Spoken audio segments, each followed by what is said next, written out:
What's up, YouTube? Welcome back to another video on his channel. Hope you're having a wonderful day today. I know I am. It is Saturday, so I'm very excited to get this weekend started. But in this video, I kind of want to drift away from my typical videos addressing just like talking about finances and stuff, like talking to the camera. Instead, in this video, I want to show you this tier list that I made covering pretty much all the most common MOSs you'll see in the United States Army, and I will be ranking them based on my own personal experience from what I've seen, like how hard they are, how they translate into the civilian sector, just small things like that, and what the potential is of becoming successful outside of the army if you pick one of these MOSs. Um, so yeah, without further ado, let's get started. Actually, hold on. If you don't know, one of these MOSs in this list that I've compiled is actually one of my MOSs. So if you want to take a guess which one it is, please drop a comment in the comment section below and let me know which one you think it is. Obviously, no cheating, because that would ruin the fun. But yeah, so let's get started. The first MOS I have on this list is going to be 88 Mike, which is titled Motor Transport Operator. So if you don't know what this MOS is, it is basically they're basically just army truck drivers, right? Um, Spoke to a lot of 88 Mikes, and they tell me their experience, and they say that it's not a bad MOS. It's pretty easy to understand. However, they do work very long hours, obviously because they're truck drivers and they drive long distances. They are responsible for moving things like basic cargo trucks to large tactical vehicles. They transport equipment, supplies, and even other Army personnel. And honestly, personally, while you can transition into commercial driving after the Army, the civilian ceiling is pretty low compared to like tech and intel focused MOSs in the Army. And this job is pretty common. So just all of that combined, I don't know, for long-term opportunity, like if you're trying to build a career outside of the army, it's probably not that great. You're probably just gonna end up as a truck driver outside of the army, just doing the same thing, just not in uniform. But if you do plan to stay in, um, sure, it's maybe not a bad MOS, right? You can do 20 years truck driving in the army, but in terms of long term, like you want to get out as soon as you do one contract, I just don't see this MOS being that great, finance and career wise. But that's why I'm gonna have to give this MOS. We're already starting off low. I'm gonna have to give this MOS a D tier. I'm sorry to all the 88 mics, but in my personal opinion, I would not see myself picking this MOS. It's just, long hours, long driving. I already get tired of doing that, just door dashing. So I can't imagine driving a big ass truck nonstop, carrying a bunch of shit. And if one accident happens, I'm done for. I'm screwed because, it's the army. So that's why I'm ranking it so low. Yeah, I just don't see this MOS being great. So the next MOS we have is 13 Foxtrot. Um, Interesting. So the title of this MOS is Fire Support Specialist. And now I've actually never met a fire support specialist, so I wouldn't know a lot about this MOS, but apparently they are a link between ground troops and heavy firepower of artillery, mortars, and air support. They also calculate data, they communicate with like headquarters, and they can bring devastating fire onto enemy positions. I'm just reading my notes right here, but just from doing my research on this MOS, I do see it is like just doing research from like when I mean by research, I mean like reading Reddit posts and seeing how this MOS works. I can see it being like a respected combat arms role, and it sounds very cool, but it is pretty similar to like infantry and just being like it's like ground forces basically focused MOS. So I just don't really see it being a good job when it comes to direct civilian translation. But I do think it is a very prestigious and very well respected MOS. So that balance between prestige and groundwork, I could see it translating in the sense that they see you like as a good leader, I guess. I don't know. I don't know where I would rank this, but it sounds pretty cool. I hear a lot of guys in the infantry side, they end up becoming very successful and well respected in the civilian sector. I don't know. I would probably put this in the C tier right above 88 Mike, just because 88 Mike, they're just truck drivers, right? But compared to 13 Foxtrot, they they do a lot of cool shit. They do a lot of cool shit. Um, and I could see being more respected. All right, let's move on. I don't want to dwell on, on this.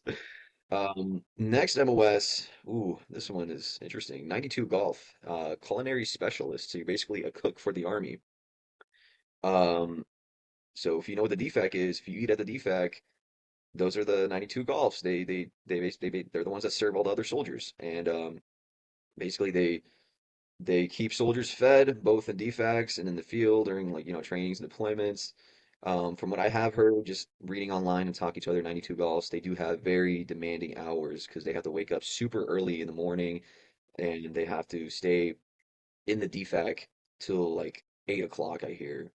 Because not only do they have to serve food, they have to prepare the food like way before they open up, and they have to clean everything, close the defect down. So it's a lot of work, man. I hear it's very demanding. They, from what I read, they work like 16 to 17 hours on average every day, which is just absolutely insane. A lot of them work on weekends too.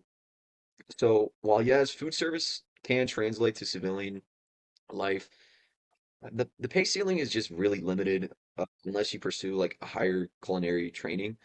Um, So I just don't see this MOS being that great, honestly. Not only do you work super long hours, but once you're out, it's like, a lot of people are cooks, right? It's not that hard. I'm not good at cooking, obviously, but I could see it being a very low skill job.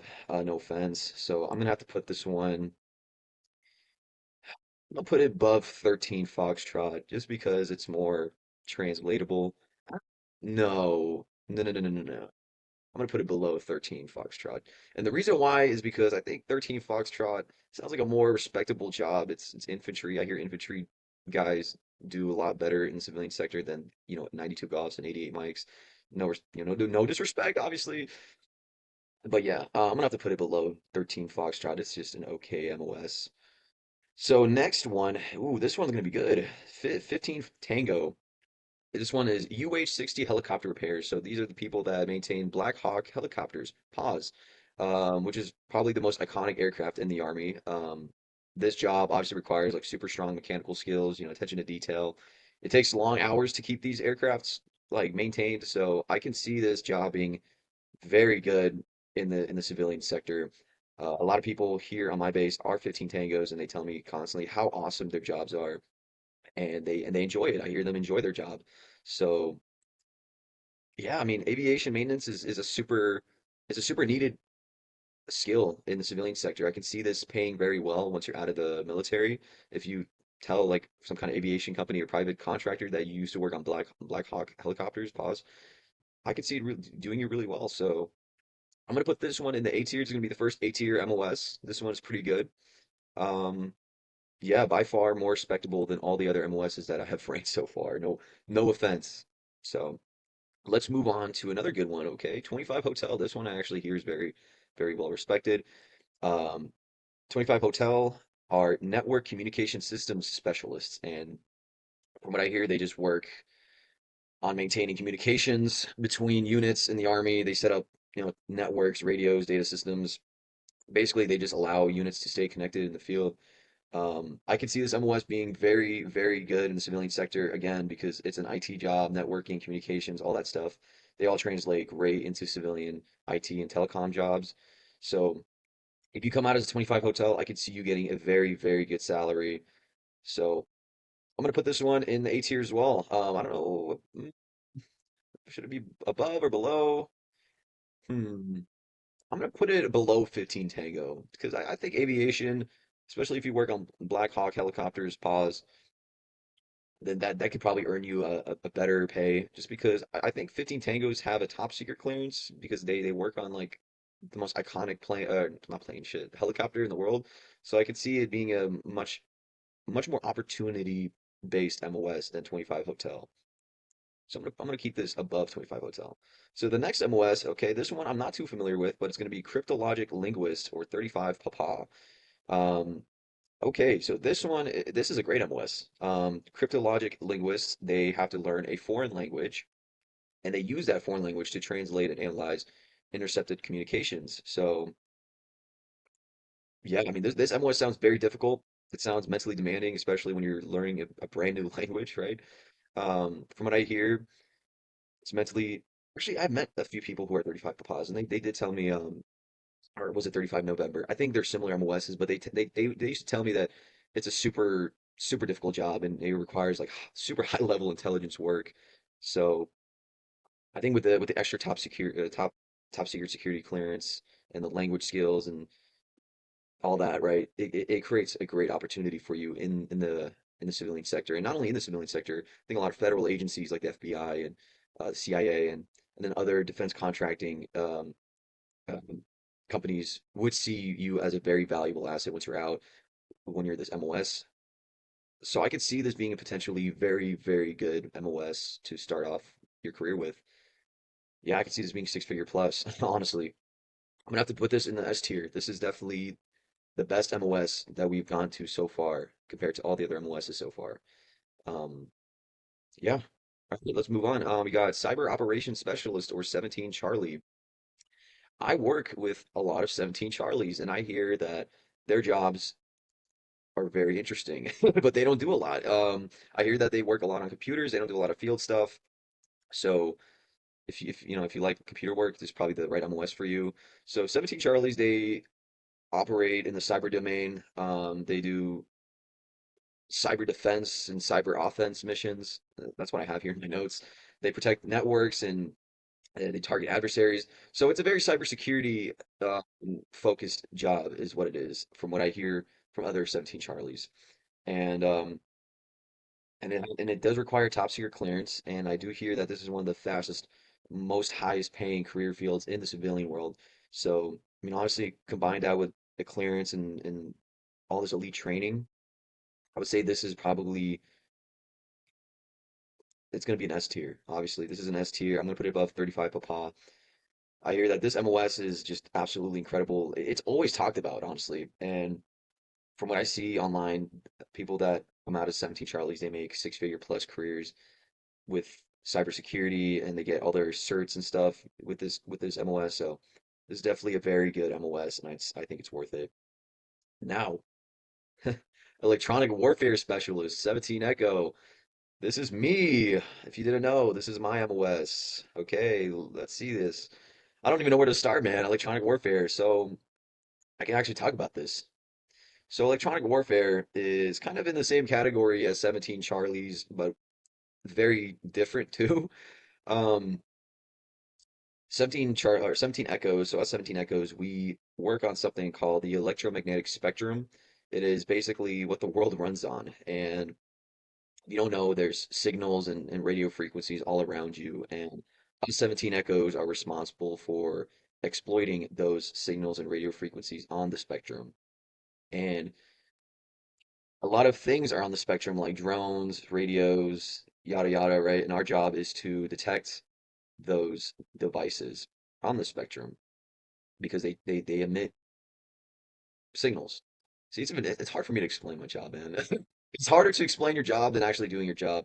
But if you really want to think about it, it's like playing Marco Polo. Our job is like being electronic. We're like electronic half scouts. We go out in the field and look for signals that may be of interest that the enemy might be emitting.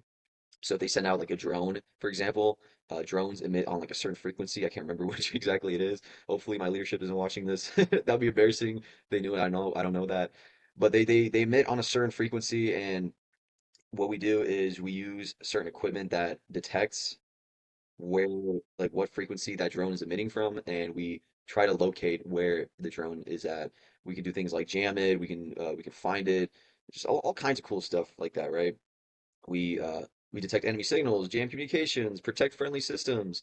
I would say that this is a very niche MOS. It is highly modern, like battlefield technology. Like we see this a lot in Ukraine and Russia with drones, and I could see it being like too niche for a lot of people and being kind of confusing.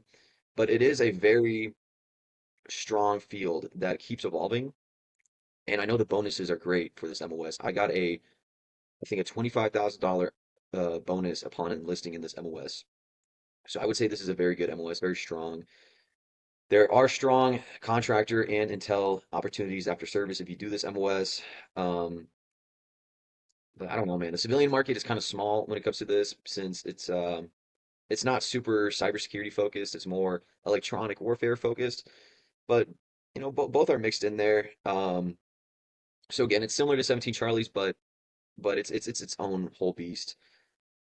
Definitely not as good as the S tier MOSs, I would say, in terms of career opportunities. I do wish I went the 17 Charlie route, but at the time when I was enlisting, I didn't know what the hell I was doing. I just went for whatever was the highest bonus and smartest sounding job. So I went with 17 Echo. But it's a very strong MOS, I would say. So I would have to rank this an A tier, probably above all the other A tier MOSs. It does also require a top secret clearance, so that's pretty nice. That's a good plus with this MOS because there's a lot of things that are on a need to know basis when you're a 17 Echo. Okay, so enough yapping. Let's move on to the next MOS. We're going to be talking about 19 Kilo or Tanker. So we're going to move from all the goated MOS straight to the garbage. Sorry. Man, tankers, they're cool. Like you get to operate heavy armored vehicles, like tanks, obviously, right? But they work in very tight crews and like harsh field conditions. And I hear that's very like demanding physically and mentally. So it's a very combat focused MOS. And outside the military, there's really no direct civilian equivalent, which I think limits the long-term career payoff for this MOS specifically. So I'm gonna have to rank this one in the D tier, man. It's gonna go below 88 Mike, just because I think truck drivers are needed outside the military, but are tankers needed outside the military? Not really. I can see this being a cool MOS, just if you're joining the army purely just to do army things, but if you're thinking about a long term, like if you want to make a career out of your experience in the military, I just don't see this being a very good pick. Moving on, we got 13 Bravo or Cannon crew member. Again, same deal, man. Like they load, fire, and maintain artillery systems. They're loud. It's physical. It's very field oriented work. So similar to tankers, the civilian crossover is very minimal. So I'm gonna have to place 13 Bravo in the D tier as well. Something to point out is the bonus. I do hear the bonuses are super high for 19 Kilo and 13 Bravo. So if you want to join in purely just for the bonus, it's maybe not a bad option. But if you are thinking again long term, like we're all here to think long term, it's just not a good. It's just not good because you're gonna spend 5 years of your life as a tanker or crew, like a cannon crew member, and then come out and not know what to do with all that experience in the civilian sector. So sorry, I'm going to give these two a D tier. Moving on, we have a pretty common MOS I see in the Army all the time, supply specialist or 92 Yankee. So supply specialists, from what I hear, is they just track equipment, they manage inventories, and they ensure units get the gear that they need. Logistics are a big part of the Army, so 92 Yankees are super crucial and very like they're very important in the Army. We need them. But look, man, warehouse jobs are everywhere in the civilian sector.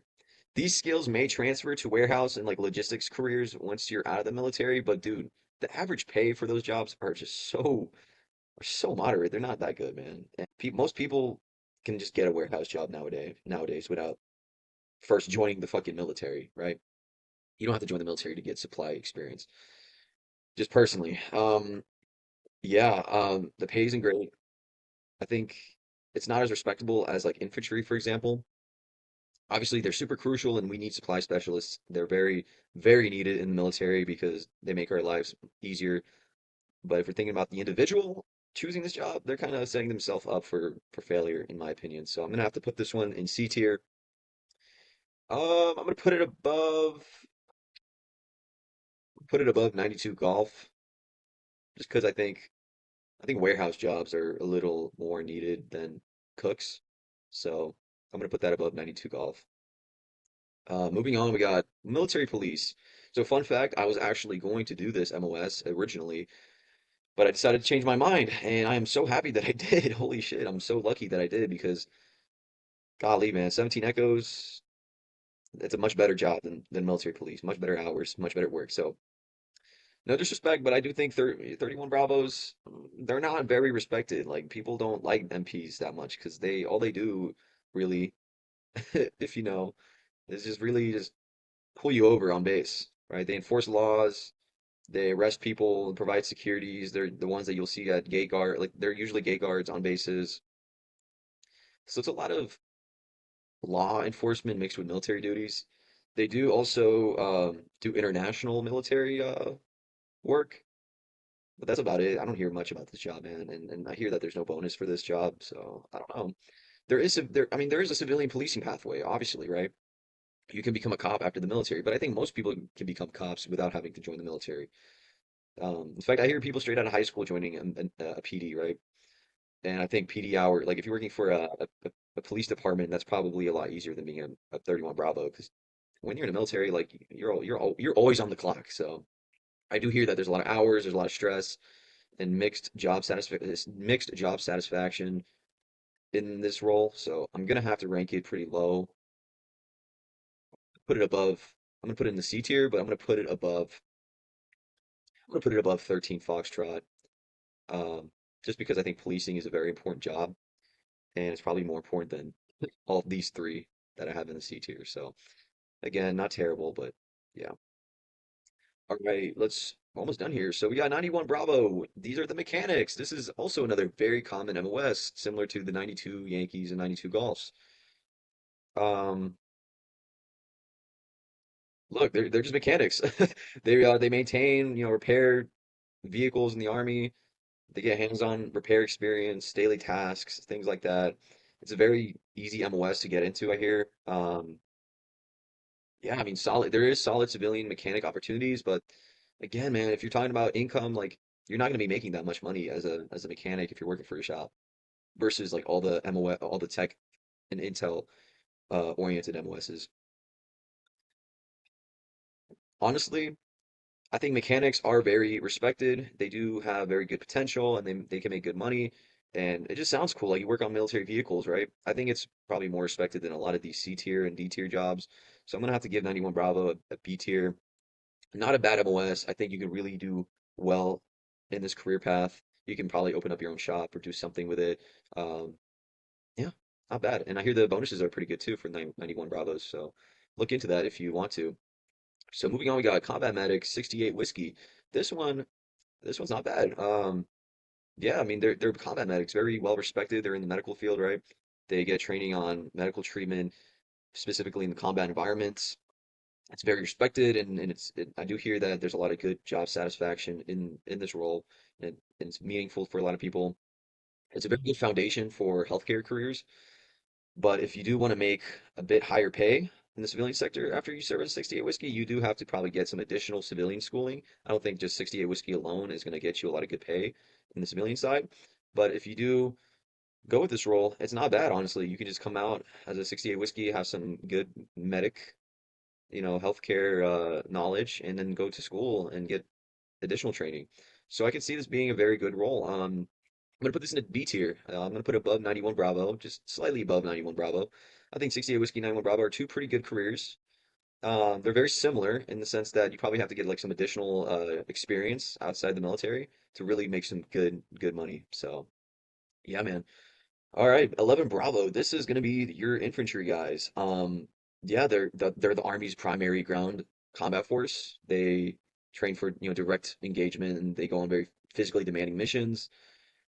Okay, I have a lot of respect for infantry guys. A lot of the 11 Bravos I've met, they're some of the smartest people I know. And ironically, they're also some of the best people finance-wise. I see them joining as an 11 Bravo, not because they had to, but they wanted to because they wanted to be in direct combat and they wanted that true authentic army experience. They didn't just join for the benefits, but they do take advantage of it. Leadership is always great among, infantry units. I get a lot of life experience, but again, pretty limited direct civilian skill translation. So I would have to put this MOS. I do think it's a very well respected job. If you tell everybody outside the military that you were in the infantry, they will see that as a very good positive. Like they'll see that as a positive, right? Versus, no offense, versus all the MOSs I've listed in the C and D tier. It's kind of similar to 13 Foxtrot, but not really. 11 Bravo is more direct. They're more out there, while these guys they just support them, right? So I'm gonna have to put 11 Bravo. I'm gonna put it above mechanics. I'm gonna put it in the B tier above mechanics. I hope I'm not triggering the mechanics right now, but yeah, I don't think 11 Bravo is. I don't think that's a bad job at all, honestly. If you come out as an 11 Bravo, People will respect you. You'll have discipline and good leadership. You can use your military benefits to get schooling. And yeah, I mean, managers love that, man. They love leadership and discipline. All right, we're getting close to finishing. So we got a really good one here, 35 Foxtrot intelligence analyst. So again, I don't know anything about this MOS. From what I hear, they do a lot of signal info, signal stuff, right? They analyze information, they produce intelligence reports, they guide commanders' decisions. So that's a very strong skill to have, right? They have to have a top secret clearance, right? So I can see this being a very good translation to the civilian sector, very similar to all the tech and intel focused MOSs I have listed up here. I'm gonna put this in the A tier. I just don't know enough to be able to rank this accurately, but again, from what I'm reading online, this is a very good MOS. I can see it being good on the federal side and the civilian side once you're out, especially with that clearance, man. That clearance is it's almost a make or break deal. So, I'm gonna put it above. I don't even know. Shit, dude. You know what? I'm just gonna put it below everything else because I don't even know. Like I don't know for real. So next thing we have is 25 Bravo. We have IT specialist. Yeah, I mean it's IT. Like what else can I say? They handle computers, servers, networks. It's one of the clearest transitions into a stable civilian sector, into like civilian tech careers. So I can see this being a great pick. I hear that they get some good bonuses. Um, I can see great six-figure plus opportunities with this job. It's honestly pretty simple, man. I don't think they don't have a top secret clearance, but so I can see this more being a civilian side focused job more than a federal side job focused. Whatever. I can't talk. So I'm gonna put this in the A tier. I'm gonna put it above 25 Hotel just because it's a more concise, clear MOS than these two. IT, it's everywhere. We need them. So next is, ooh, this is a good one. This is a very good one. We got 12 Papa, Prime Power Production Specialists. They're the ones that repair the large, electrical power systems, and they can do the serious technical stuff, right? And they get some great certifications doing this MOS. And from what I hear, this MOS consistently leads to very, very high-paying civilian trade careers. So if you're more into trade, like being an engineer and fixing stuff, this can be an amazing pick. And look, man, trade isn't bad. Like I think trade has more paying has higher paying opportunities than just regular jobs do. So if you're good at your job as a 12 APA and you get out with all these certifications with great experience and you want to start trade, dude, this is gonna make you some serious money. So yeah, this is probably one of the best enlisted options. I'm gonna have to put this in the S tier. Um, this in the middle.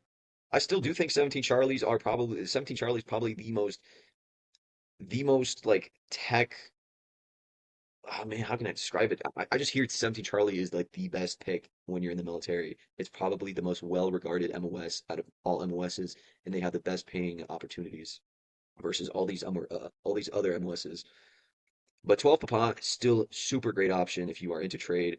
I would definitely look into 12 Papa or just all these MOSs in general that I have in the A and S tier. Last one, we got 35 November. So 35 November. This is the one that us EWs hate. We fucking hate 35 Novembers. They basically they steal our thunder, but I'm not gonna go on my tangent now though. But yeah, SIGINT specialists, or signal intelligence specialists, sorry, they intercept and study electronic communications. So guess what? They do the same job as us as 17 Echoes. Man, fuck. It triggers me because they have more authority than 17 Echoes, but they basically have the same exact job as us, pretty much. But look, I think 35 Novembers, from what I hear, are way more respected and well regarded than all these jobs right here. They have a much higher clearance. They have way more serious training. They got they gotta have some crazy analytical skills. And so I could see this job as like, this is a very strong pick if you're thinking to translate it into the contractor and civilian side. This is definitely a top tier long-term career MOS. So yeah, without any bias, I have to give this MOS, a very high ranking. I'm gonna have to put it probably. I think this is probably. I'm just gonna put it above in the S tier. I just hear that this is probably the best overall MOS. Sorry, I know I said that about 17 Charlies, but I completely forgot we had 35 Novembers here. So yeah, that's my tier list of the most common MOSs that you see in the United States Army. Yeah, take this video with a grain of salt, honestly, because I don't know much about other MOSs aside from my own. Um, yeah, if you like this video, or dislike this video, like, dislike, I don't care. Make sure you subscribe. If you have any suggestions, if you have any changes you would make to this tier list, drop them in the comments below. Otherwise, hope you enjoyed this video. Um, Before I end off the video, I do want to thank everybody for all the support. You guys have been amazing. I read all the comments. I see all the likes and subscribers. I think we just hit 100 subscribers. I am so like that's so mind-boggling because I just started. So it's just crazy to see all this immense growth. I really appreciate you guys. So yeah, if you want to unsubscribe after seeing this video, I completely understand. I completely understand, but I wanted to give you my unbiased insight into which are some of the best MOSs in the military or in the Army specifically, just based on my experience and what I've seen. And yeah, that's about it. Hope you guys have a good one. Be safe and happy Super Bowl Sunday. Peace out, guys.